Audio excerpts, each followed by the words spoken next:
Today is December 26, Ukraine Media Center Ukrinform continues its operation. My name is Vasil Samakhvalov. Our guest is Yuriy Sobolevskyi, First Deputy Head of Kherson Region Council. Good afternoon. Good afternoon, Mr. Yuriy. The first question is what's going on in Kherson after a few days of very intense shelling? Was the humanitarian situation, was the mood of the population? Within the last day, the situation became a little bit better. The bloody day, the black day was Saturday for Kherson, for the whole region. Within the last day, we had 33 shellings. Fortunately, there were no casualties or injured. However, on Saturday, some people got very heavy injuries and the doctors are fighting for their lives. As to the humanitarian situation, the vast majority of the consumers are connected to water supply and power supply. The situation is a little bit more difficult with the heating. We have no way to solve the issue with the district of Ostriv. We still cannot connect heating supply to that district. It suffers intense shellings, and the best solution for that district is the voluntary evacuation. Generally, the situation is satisfactory in this regard over the region in general. Do you have any information about the injured? Do they stay in the medical institutions of Kherson, or are they being evacuated somewhere to Kyiv, to specialized medical centers, or maybe to Western Ukraine? And if you can give a few more comments about Kherson citizens donating blood on the very next day after the shelling. Well, the medical evacuation is going on a continuous basis, and the transportation of those people does not create any risks to their condition. And those who were injured during the shelling we mentioned, in some cases we will have to use medevac. As to the blood center, the reaction of our people is fantastic, and that proves one more time that no enemy can intimidate us with their acts of terrorism, because what we had on Saturday is clearly the act of terrorism. And yes, about the blood donation, there were crazy lines. People were coming from all over Kherson region just to donate their blood to help other people who were injured after that barbaric shelling. We have questions in the studio, please. Good afternoon, Olga Panasenko, Ukrinform. My question is regarding the operation of regional council. There was a meeting on Friday, and why wasn't it shown on TV? And as to the sanctions regarding Vitaly Beluk and Eduard Repelovsky, the collaboration is deputies. They were restricted from the meetings of the regional council. Is it the maximum sanction which can be imposed by the regional council, and why there is no talking about Danilo Repelevsky, the son of Eduard Repelevsky, and the brother of Alexei Kovalov, Yuriy Kovalov? Good afternoon. Why there was no TV airing?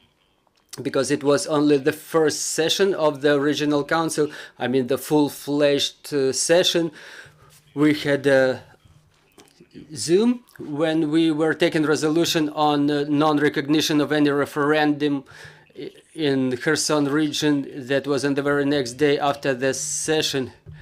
And that was the biggest meeting in Kherson and, in other communities. Why there was no airing? Because we were working on the basis of another regional council, and that was a test session. In fact, we did it because we were not sure that we will complete the session. We had just a test connection, we had a quorum, and that's why we held it. We held that event. And the record of the session should be available to everybody. I don't know how is it technically possible now, but I see no problems about that. As to the deputies you mentioned, those are the deputies with regard to which there is a suspicion, and that's why there was a reaction by the regional council. We have more questions to a way bigger number of deputies than you mentioned, and we're expecting for lawful legal reason, and when we will find it, there will be a proper reaction by the regional council.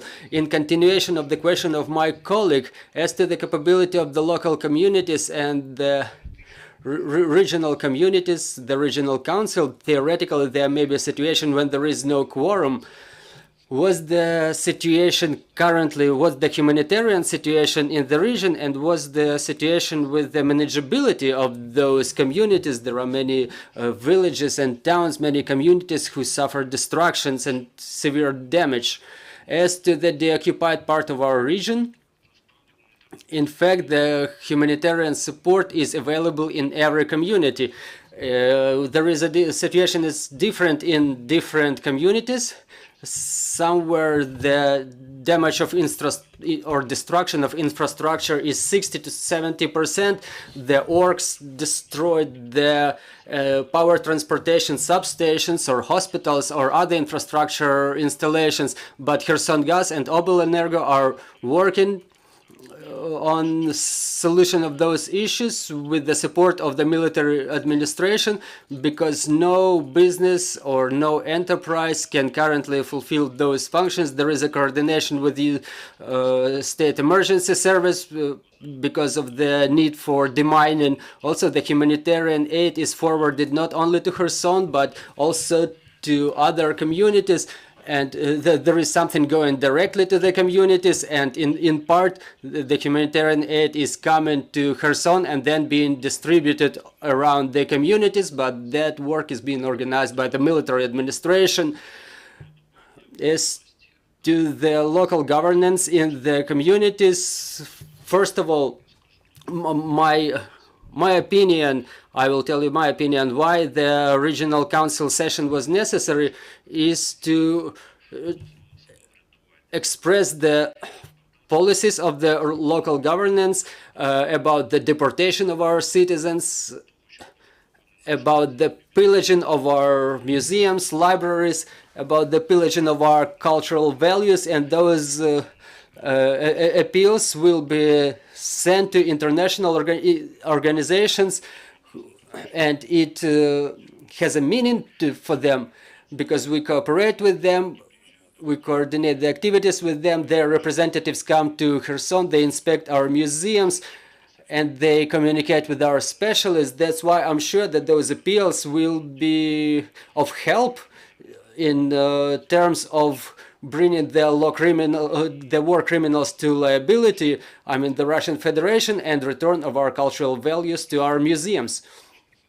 What is the demographic situation in Kherson and the region?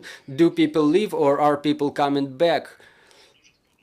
Well, it's complicated, because after the occupation of the right bank of Kherson region, a large number of our people wanted to come back, actually, notwithstanding any risks, and we were communicating with them, the representatives of military administration and local governments. We were saying that the security situation is quite difficult, but now the tendency is for people to leave. Mostly people agreed to voluntary evacuation. Yesterday 250 people left. The day before yesterday it was 150. I'm telling you the approximate numbers, I don't remember the exact figures, but we track the number of people living on a daily basis, but we see that there is a number of people who agreed to the voluntary evacuation, who address the military administration for help. People sometimes live by themselves, but we cannot track it until they come to another region and get registered there as internally displaced people. Thank you, sir. Joining us was Yuriy Sobolevskyi, the deputy head of Kherson Oblast Council, and who told us about the humanitarian and overall situation in the region. Thank you. Our next briefing will be at 1500, and joining us will be Alexander Staruk, head of Zaporizhia Region Military Administration. See you shortly.